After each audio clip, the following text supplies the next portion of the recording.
Friends, आप सभी का स्वागत है आपके अपने YouTube channel super study tricks में। आज हम डिस्कस करने वाले हैं एनईपी 2020 से रिलेटेड जितने भी फैक्ट बन सकते हैं उनके बारे में आज हम चर्चा करेंगे। अगर हम बात करें यह नीति कितने साल के बाद आई है, एनईपी 2020 कितने साल के बाद आई है, तो 34 साल के बाद आई है। किस पॉलिसी को रिप्लेस किया है? 1986 की पॉलिसी को इसने क्या किया है? रिप्लेस किया है। सबसे पहली पॉलिसी जो आई थी वह आई थी 1968 में, उसके बाद आई है 1986 में, और थर्ड हो जाएगी ये 2020 वाली एनईपी 2020। उसके बाद अगर हम बात करें 21वीं सदी की पहली नीति कौन सी हो जाएगी? एनईपी 2020।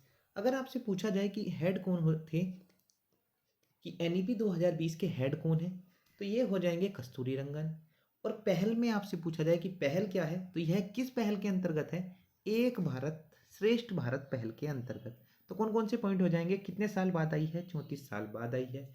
कौन कौन सी पॉलिसीज अब तक आ चुकी हैं? तो 3 पॉलिसीज आ चुकी हैं, 1968, 1986 और तीसरी आई है 2020 की।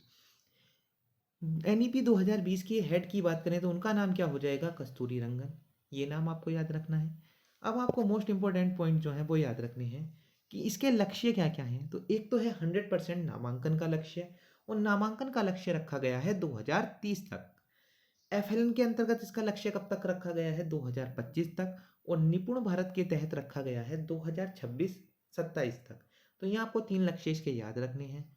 अगर हम बात करें एनईपी 2020 में कौन कौन से पिलर्स हैं, तो इसके अंतर्गत कितने पिलर्स आते हैं? 5 पिलर्स। तो इसके कितने मूलभूत स्तंभ हो जाएंगे? 5 स्तंभ। इसको आप मोस्ट इंपॉर्टेंट मार्क कीजिएगा, इंटरव्यू के पॉइंट ऑफ व्यू से ये इंपॉर्टेंट हो जाएगा। तो आपसे पूछा जा सकता है कि कितने पिलर्स हैं, तो इसे हम ट्रिक के माध्यम से याद करेंगे। आइए देखते हैं। तो ट्रिक क्या हो जाएगी एनईपी के पिलर्स की? तो आपको याद रखना है कि ट्रिक क्या है, कि एक इक्वेशन है। क्या है? एक इक्वेशन। और इक्वेशन की वैल्यू क्या है? ए क्यूब। कोई एक इक्वेशन है, उसकी वैल्यू क्या दी है? ए क्यूब। तो क्या इक्वेशन हो जाएगी? ए क्यूब। तो ई से हो जाएगा इक्विटी, क्यू से हो जाएगा क्वालिटी, ए क्यूब से हो जाएगा ए कितने टाइम्स से? 3 टाइम्स। तो पहले वाले ए से हो जाएगा एक्सेज, दूसरे वाले ए से हो जाएगा अकाउंटेबिलिटी, और तीसरे ए से हो जाएगा अफोर्डेबिलिटी। तो ये 5 पिलर आपको याद रखने हैं। कौन सी ट्रिक हो जाएगी? इक्वेशन ए क्यूब, इक्वेशन के ई और क्यू से हो जाएगा इक्विटी और क्वालिटी, ए क्यूब से हो जाएगा एक्सेज, अकाउंटेबिलिटी और अफोर्डेबिलिटी। तो इस तरीके से आपको ये 5 पिलर याद रखने हैं। नेक्स्ट देखते हैं हम पॉइंट। अगर आपसे पूछा जाए कि शिक्षा का कितने परसेंट, जीडीपी का कितने परसेंट शिक्षा पर खर्च होता है, तो 6% जीडीपी का शिक्षा पर खर्च किया जाता है। नेक्स्ट पॉइंट देखते हैं। आइए हम चर्चा करेंगे पैटर्न के बारे में। तो कौन सा पैटर्न इस बार फॉलो किया गया है एनईपी 2020 में? तो पैटर्न आपको याद रखना है 5+3+3+4। आप शॉर्टकट में भी याद कर सकते हैं 53-34। इस तरीके से आप नंबर याद कर सकते हैं 53-34। 5+3+3+4। अगर हम बात करें आपसे नाम की कि पहली स्टेज का नाम क्या हो जाएगा, तो पहली स्टेज का नाम हो जाएगा फाउंडेशनल स्टेज।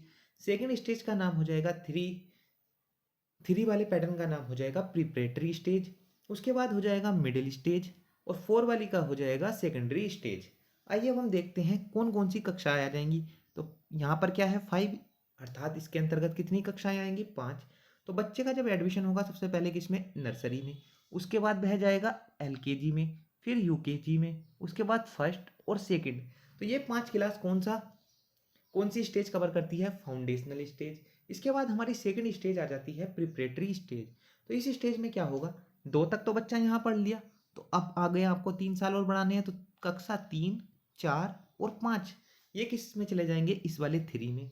उसके बाद बच्चा 5 तक इस वाली स्टेज में आ गया, तो अब कहाँ से चले पढ़ेगा? 6, 7 और 8th में कौन सी स्टेज में चला जाएगा बच्चा? मिडिल स्टेज में। उसके बाद अगर हम बात करें सेकेंडरी स्टेज की, तो सेकेंडरी स्टेज में क्या हो जाएगा?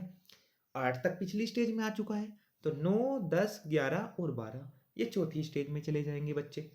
अब आपको याद रखना है एज ग्रुप, कि कौन से एज ग्रुप में बच्चा किस स्टेज में होगा। तो आप इसे रिवर्स ऑर्डर में याद रखिएगा। 12th जो बच्चा करता है, कितने साल का बच्चा करता है? 18 साल का बच्चा।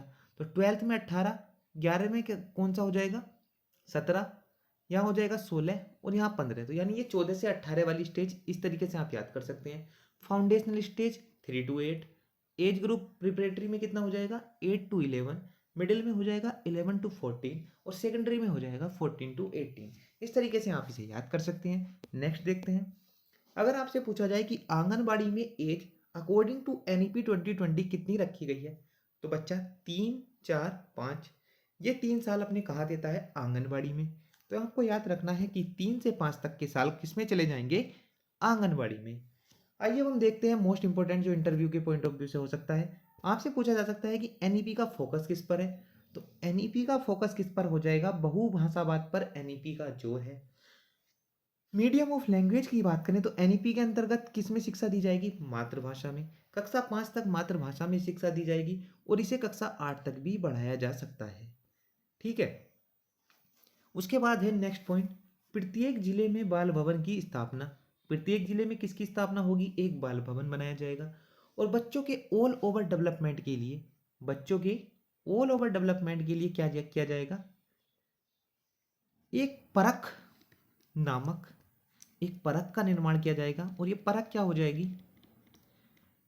360 डिग्री असेसमेंट करने के लिए किसका निर्माण किया जाएगा, परख का। और परख की फुल फॉर्म हो जाएगी performance assessment review for analysis of knowledge for holistic development. तो ये फुल फॉर्म आपको याद रखनी है। कहीं आपको कमेंट बॉक्स में बताना है कि दीक्षा की फुल फॉर्म क्या होगी, इसके आपको कमेंट बॉक्स में बताना है। आइए एक बार और रिवाइज कर लेते हैं। और यहाँ पर एक पॉइंट रह गया है, ABC बनाए जाएंगे। तो ABC क्या होगा, एकेडमिक बैंक ऑफ क्रेडिट। तो इतने ही पॉइंट आपके लिए काफ़ी है इंटरव्यू के हिसाब से।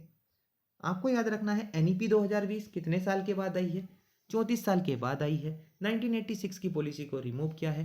अब तक की कौन सी पॉलिसी है, थर्ड एजुकेशनल पॉलिसी है। आपसे पूछा जाए अगर एजुकेशनल मिनिस्टर का नाम, तो आपको एजुकेशनल मिनिस्टर का नाम कमेंट बॉक्स में बताना है। 21वीं सदी की पहली नीति हो जाएगी।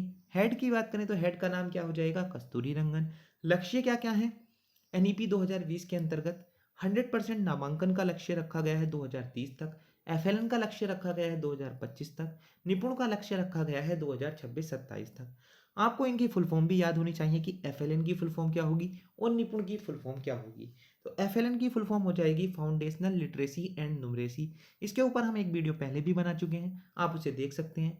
और निपुण की फुल फॉर्म आपको कमेंट बॉक्स में बतानी है। नेक्स्ट देखते हैं 5 पिलर्स ऑफ NEP। जो मोस्ट इंपॉर्टेंट पार्ट है इसका ये है 5 पिलर्स ऑफ NEP। तो इसके लिए आपको ट्रिक याद रखनी है, एक इक्वेशन है उसकी वैल्यू क्या है, A³।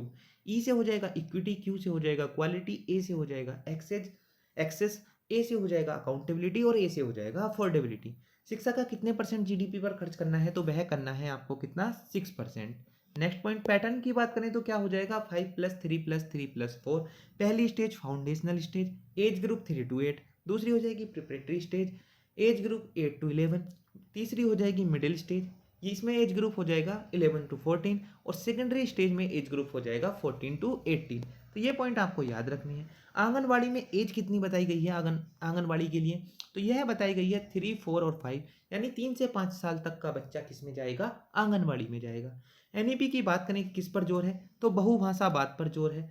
मीडियम ऑफ लैंग्वेज क्या रहेगा, मातृभाषा रहेगा कक्षा 5 तक, और इसे आप कक्षा 8 तक बढ़ा सकते हैं। प्रत्येक जिले में बाल भवन की स्थापना की जाएगी।